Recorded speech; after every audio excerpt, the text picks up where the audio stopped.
Hey YouTube, so this is my short review on the PGYTECH MagCam 2. So I use the Vivo X300 Pro as my camera nowadays, and the MagCam 2 is something that has really helped me. And I just want to show you guys why I went with the MagCam 2 instead of the Vivo official or the first party grip kit that Vivo has. So the MagCam 2, first of all, it's modular. So as you can see, it comes in these three pieces. The round thing on top is the fill light. You might get it or you might not. And PGYTECH is the same brand that makes the first party grip kit for Vivo, but I went with their MagCam 2 instead of the first party kit. So it's modular. You can use it as a remote shutter button. The actual charging pad bit of it, the wireless charging pad bit of it, you can leave that on the device. And yeah, the grip in itself is pretty well built, good quality, and the remote shutter button just adds to all of that. And the charging pad actually has a side stand built into it. And the MagGlow fill light, if you're able to get it, some sellers do provide it for free with the grip kit. I did get it for free, and if you're able to get that together, then it's an incredible deal to have. And yeah, especially like night videography, and especially if you're trying to do macros at night. That's when a lot of the insects and all of these frogs and all of those guys come out, and if you're trying to shoot that at night, then the MagGlow fill light is especially useful, and that's something that you could look into. And yeah, that's all about the design, the modular design, and it's cross compatible. It's compatible with iOS device as well as Android. It only supports the Vivo X300 series, and for the Oppo, from the Oppo Find X9 series, it is compatible with Samsung's. And it is fully compatible with the iOS devices. It's actually primarily designed for iOS devices, and I just ordered it and tried it out, and it seems to work perfectly well on my Vivo X300 Pro. You don't get all the features that you might get with iOS, but still, it's incredible. And so now I just want to show you guys how all of these pieces come together. So the actual base plate for the charging, wireless charging, and the unit with the magnet, so you can snap that onto the grip kit, and you can just click it on, and you see a small metallic notch on the side. That's how it stays on, and you can push the notch to pull it out. So that's pretty much very a solid connection, a physical connection. So it's pretty solid, and it also does come with a lanyard and a magnetic ring. I've not shown the magnetic ring in the video here, so if you have a case that does not have MagSafe, you can stick the magnetic ring and use it with that.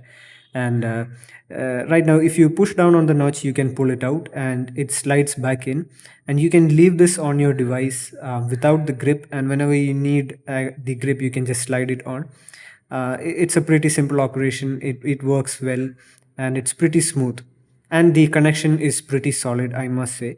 They use 25N magnets, so it sticks onto your case really well. And next you have the remote that's right next to the charging pad. So uh, being a remote shutter button, it just adds to the experience. You can mount this on a tripod and use the remote shutter button to capture. You can still use the half press to focus and full press to capture. So it's incredible. You don't need another device for that. Previously I was using the Galaxy Watch for it, but I guess this works a hell of a lot better. And it sticks on to the main grip via magnets, and it gets charged from the main grip unit. Has a 3000 milliamp hour battery, and it charges the remote shutter button unit on top. And you can actually turn on and off the wireless charging on the MagCam 2. So you can actually use the 3000 milliamp hours just to charge the remote shutter button up top. So that's the power button I just pressed, and the shutter button. The buttons feel good, they feel tactile, they feel good, but they're not as good as DSLR buttons, especially the zoom rocker. The half click and full click, the shutter button isn't the best feeling. I've used DSLRs, and I feel that they're a hell of a lot better than this, but it's better than nothing. The zoom rocker especially, it's not the best. Another thing that I want to point out is the fact that they use actual gold contact, so you don't have to worry about rusting or oxidation, like damaging your device in the future. So you can grip it pretty hard, you can grip it pretty well, and it's built for smaller hands actually. Even for me, even for my hand, it feels a bit small sometimes. But because the way the X300 Pro is designed, I do get to rest my entire palm on the back end of the device. I'll show you that at the end when I show the device, when I show the MagCam 2 mounted on the device. So that's all about how you put it together and how these three units work. The MagGlow fill light, I'm not going really into detail because that's an accessory, that's an add-on accessory.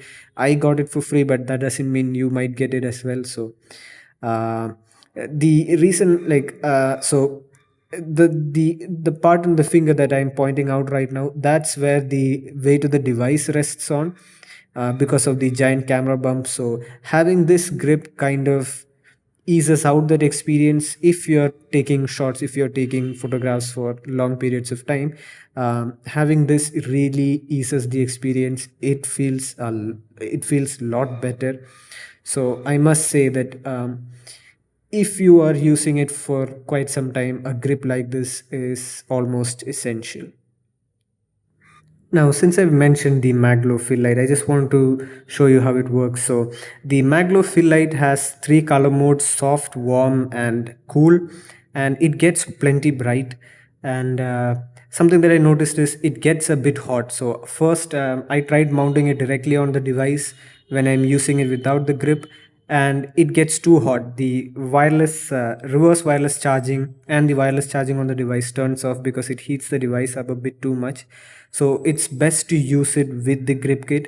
And you see there is a hinge and you can open it, and you kind of have to fiddle around with the hinge because the case that I use kind of interferes with it. So you have to fiddle around. But if you have a good case, if you have something that does not interfere with it, then you will be totally fine. And the fact that it has a hinge, you can even use it as a ring light for selfie video. So the nighttime recording of selfie videos, you can use this for that. I primarily use it for macro shots at night. I can get really close and this is able to illuminate whatever I'm trying to shoot pretty well. So that's what I use it for primarily. But it depends on your use case and what you're trying to shoot. And it sticks on to the back of the grip kit, like an add-on. And since it sticks onto the back of the grip kit and not the actual phone, even if it heats up, it doesn't really do anything bad, or it doesn't really hinder your phone's performance in any way.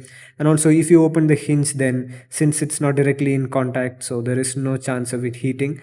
The actual ring is a magnet that sticks onto the back of the magnet on the MagCam 2, so no chance of heat transfer there. And so here the button which you just saw was the actual button for the power bank. So it works as a 3000 milliamp hour power bank with 5-watt wireless charging and 10-watt wired charging. So I keep it turned off all the time because when I'm recording, the device heats up anyways, so I don't want this to heat up the device even more. So the entire 3000 milliamp hour power bank just goes into charging the remote there, the remote shutter button there. But one gripe I have with that is the magnet for the remote shutter button isn't very strong. So I kind of feel that if I hit it at the wrong angle, it might slip away. And if that does happen, then the entire kit gets useless because you can no longer use it as a shutter. So that's a gripe that I have with this. Overall, I'm really satisfied with this, and I'm happy that I did not go for the first party kit. So next I'll show you some shots of how it looks like on the device. So next we have some shots on the actual device mounted onto the X300 Pro, and as you can see, it is functional. It is pretty good to hold. It stays on pretty well, and so that's how it looks like on the X300 Pro. Thank you guys for watching. I hope you liked it. Like and sub for content like this. Thank you so much.